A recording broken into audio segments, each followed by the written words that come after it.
àkọ́kọ́ náà ni pé òfin Islam ò fẹ́ ká pààyàn torí the sacred thing tí Islam bọ̀wọ̀ fún òun ni pípààyàn.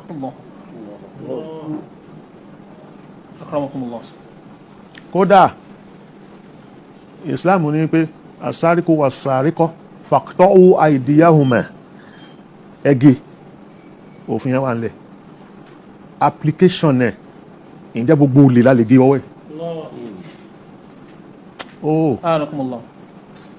nínú ṣẹ̀ríà ló sọ pé ẹ gé ọwọ́ wọn ǹjẹ́ gbogbo olè láàgé ọwọ́ ẹ̀ rárá.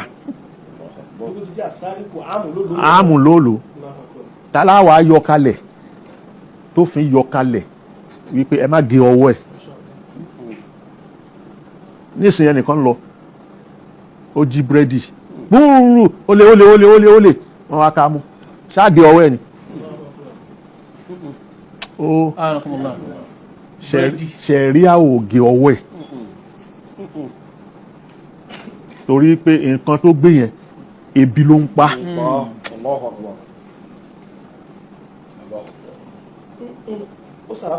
ó sàrákọ̀ lóòótọ́ but ìdájọ́ yẹn sáríkù irú bẹ́ẹ̀ yẹn kọ́ èyí nìyẹn.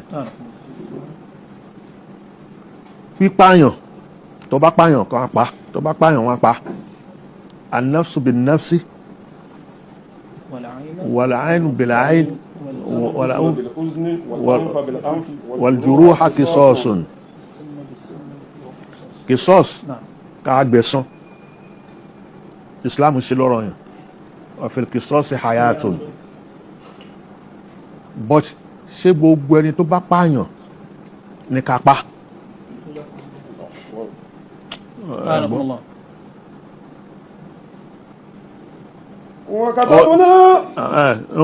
katabuna yẹn Bani Israila nìyẹn.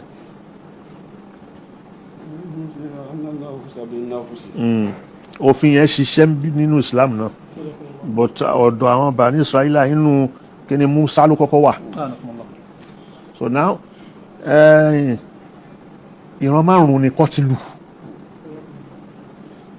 ìran márùn-ún ò ní kọ́tìlù alikọ́tìlù làámẹ̀d ó ti mọ̀ pé idà ń pààyàn ọ̀bẹ ń gúnyàn ó ń pààyàn ìbọn ń pààyàn ó wá gbébọn báyìí ó dojú ẹ̀ kó nítọ̀hún pàó ọgbẹ̀mí ẹ̀ ó dàníyàn sí ni kọ́tùlù nafsi bin nafs in tó mú ẹ̀mí yẹn lọ àwò ìbọn òun ló gbẹ́mí ẹ̀ ló yọ ẹ̀mí kúrò lára ẹ̀ ọ̀bẹ àdá idà ìran àkọ́kọ́ nìyẹn òun ni kọ́tùlù làámẹ̀d ẹlẹ́ẹ̀kejì torí tí wọn bá mọ fíkíù dáadáa ọ̀rọ̀ kú ọ̀rọ̀ ni ó máa sọ èèyàn kọ́kọ́ ń kọ́ ẹ̀kọ́ ni ó lè sọ ìsìláàmù di ẹ̀sìn apààyàn bẹ́ẹ̀ ni ẹlẹ́ẹ̀kejì kọ́tùlù shibhil ahmed ọ̀lẹ́lẹ́ẹ̀kejì ó jọ bí ipa tó mọ̀ọ́mọ̀ kò sì mọ̀ọ́mọ̀ fídíà ni ó gbèrú yẹn yóò fi tán rẹ̀ torí pé ó kàn gbáyàn lẹ́sẹ̀ gbáwù onítọ̀hún sì wọlú lẹ̀ gbù ó kú wọn ló pa ṣẹ̀ṣẹ̀ ń pààyàn kò sínú àwọn nǹkan tí ń pààyàn kò sínú nǹkan tó ń pààyàn ó jọ bí ẹni ipò mọ̀ọ́mọ̀ ni ẹ̀ṣẹ̀ ò dàbí àpólà kò dàbí àpólà rárá àbí wọ́n kàn ná lẹ́gbàá báyìí páò ó sì kú bẹ́ẹ̀ ni ṣíbòlà amadi ni ó di méjì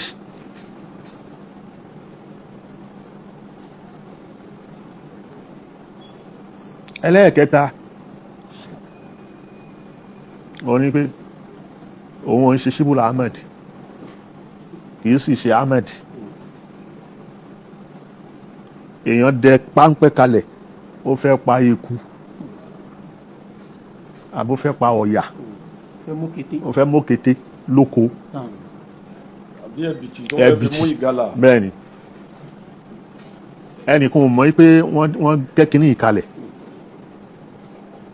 òun kàn ń bọ̀ ni ló bá rọ́ọ̀lù báwo kí ni ẹ bá mu. ẹni tó sì dẹ àníyàn ẹranko ló dà ó bá múyàn. ló bá múyàn. irú yẹn àní pa. akramakumullah. ẹni tó bá sọ pé wọ́n máa pààyàn ní kinní kan Islam ti ṣí gbogbo ẹ̀ kalẹ̀ ó dẹ̀ ti fààyè kádàrá kalẹ̀. Allahu Akbar. ẹni tó ń lọ nínú gbó tó ń lọ nínú kinní tó wọn ò mọ̀ pé wọ́n dẹ kinní kádàrá ẹ̀ sì sọ pé yóò kú ibi tí ó sì gbà lọ. ibi tí ó gbà lọ nìyẹn. amẹ́ni tó dẹ kinní yẹn kalẹ̀ kò mọ̀ wípé ẹnìkan kò dẹ́ fẹ́yàn. ẹranko lòun fẹ́ pa ó fẹ́ ẹranko ló kọ́yà. fẹ́ pa ó fẹ́ so ìyẹn fídíà ni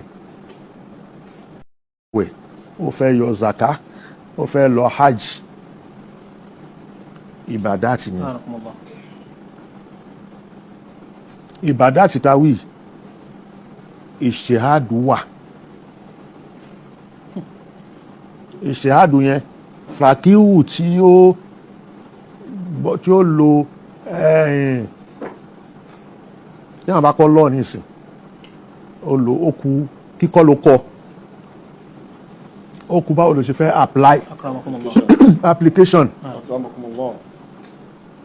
So àfọ ní fíkíù tó fẹ́ lo ìbàdàt tó fẹ́ lo ìṣehad níbi ìbàdàt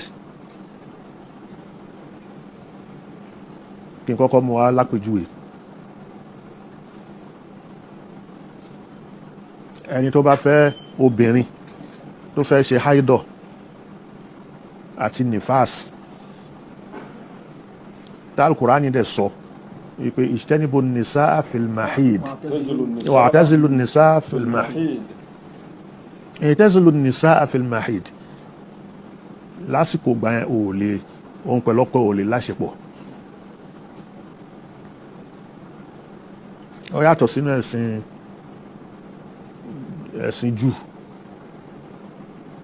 ẹ̀sìn Júù àwọn náà òfin yẹn wà but òfin tó wà yẹn ǹjẹ́ obìnrin tó ń ṣe haidọ̀ lọ́dọ̀ wọn àsìkò tó bá ń ṣe haidọ̀ yẹn kò lè fọwọ́ kan oúnjẹ ọkọ ẹ̀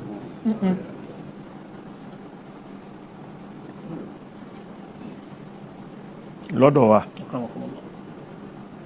Ànábì sallallahu alaihi wasallam tó mú tó a parí Islam obìnrin yẹn ẹ sì lè fara kanra ó yà ní bá a sùn nìkan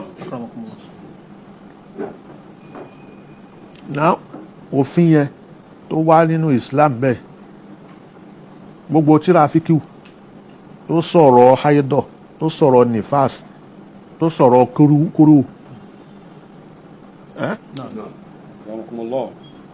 sáwọn fukaháwù yẹn sóbìnrin ni wọ́n ni wọ́n yé sóbìnrin báwo náà ṣe mọ̀ ẹ́pọ̀ obìnrin àwọn obìnrin kan wà ó ní ọjọ́ kan tó fi ń rí nǹkan oṣù ọlọ́jọ́ méjì ọlọ́jọ́ mẹ́ta ọlọ́jọ́ márùn-ún àti istihadọ̀ ẹni tí ò ní dá wọ́n lọ wádìí ni wọ́n pe àwọn obìnrin yẹn pé báwo lẹ ti ń ṣe é náà fi gbófin kalẹ̀.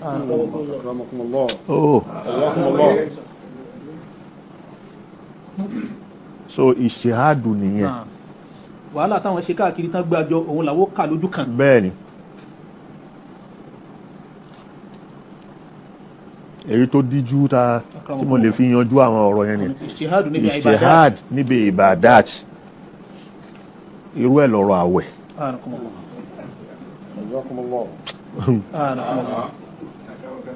ìṣèhádù yẹn ọ̀pọ̀lọpọ̀ ṣe ìṣèhádù tó pọ̀ lórí àwẹ̀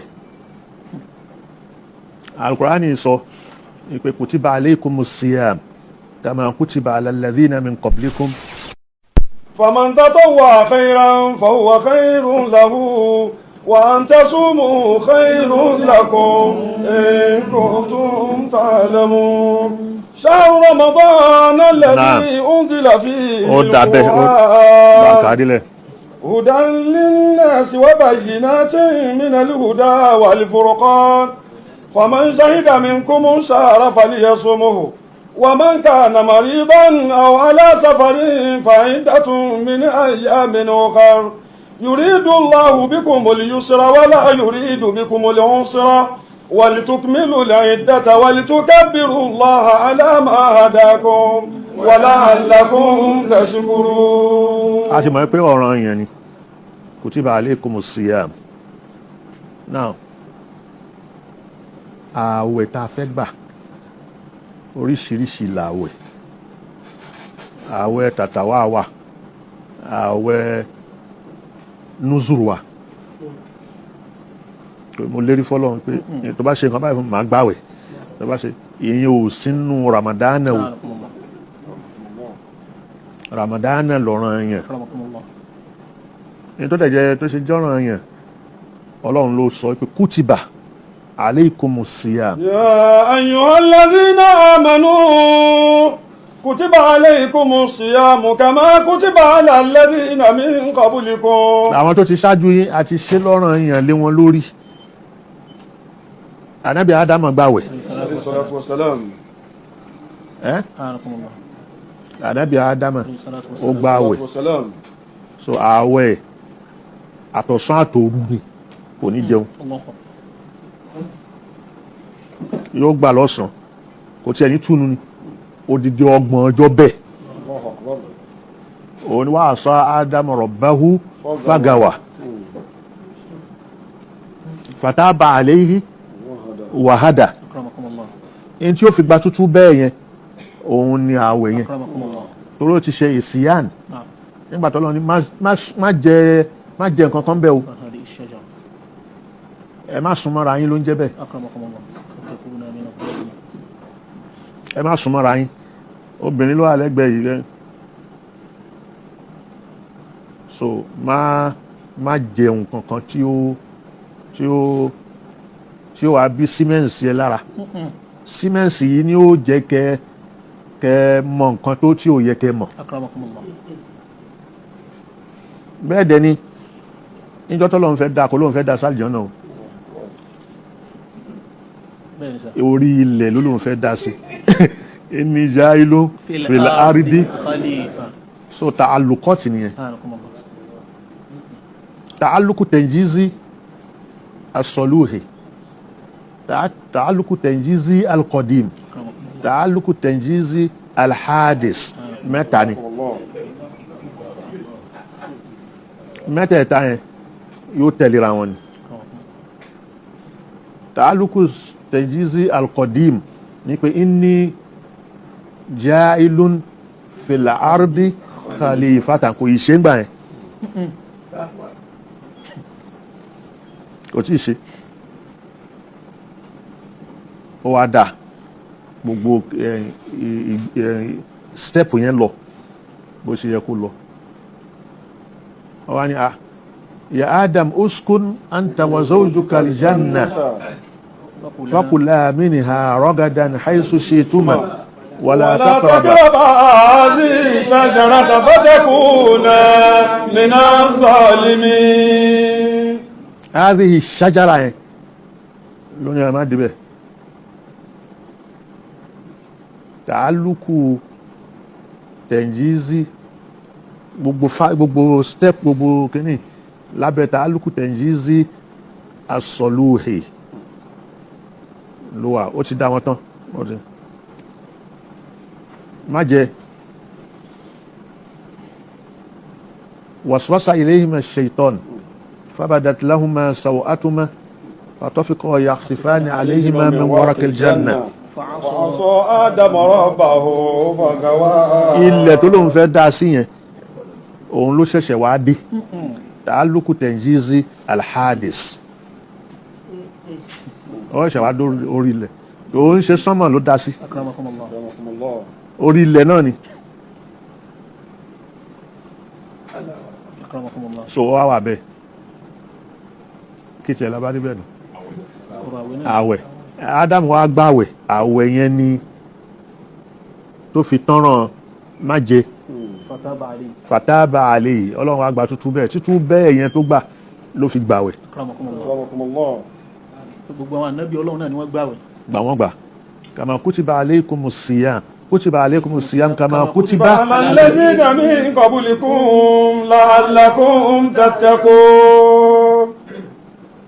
so kàmá jìnnà lọ gbogbo àwọn ànábì ló gbàwẹ̀ kò séyìí tí ó gbàwẹ̀ akramakumullah.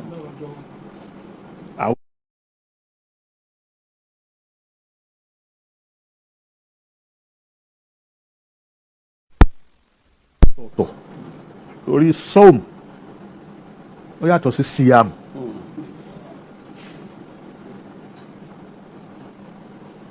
inni nazartu lirrahmani sawman kò ní kó má jẹun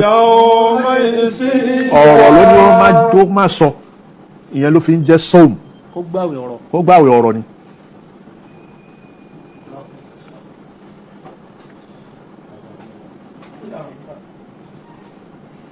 bọ̀tọ́ Ọlọ́run ó lò fáwa àti sọ́ọ̀mù yẹn àti siyam ládàpọ̀ káàsà. sọ méjèèjì pọ̀ fáwọn. méjèèjì ẹ̀ síyàmù yẹn sóòmù yẹn ká má sọ̀sọ́kúsọ ká má hùwà kíwà ká má ṣèṣekúṣe sóòmù yẹn nìyẹn. akramakumullah. من لم يدع قول الزور والعمل به فليس لله به حاجة في أن يدع طعامه وشرابه. kó gbóúnjẹ kalẹ̀ kó lóò jẹ àmọ́ ọ̀rọ̀ kọ́rọ̀ ò ń sọ kó gbóúnjẹ kalẹ̀ kó lóò jẹ ìwàkúwà ò ń hù kó gbóúnjẹ kalẹ̀ kó lóò jẹ ìrìnkúrìn ò ń rìn.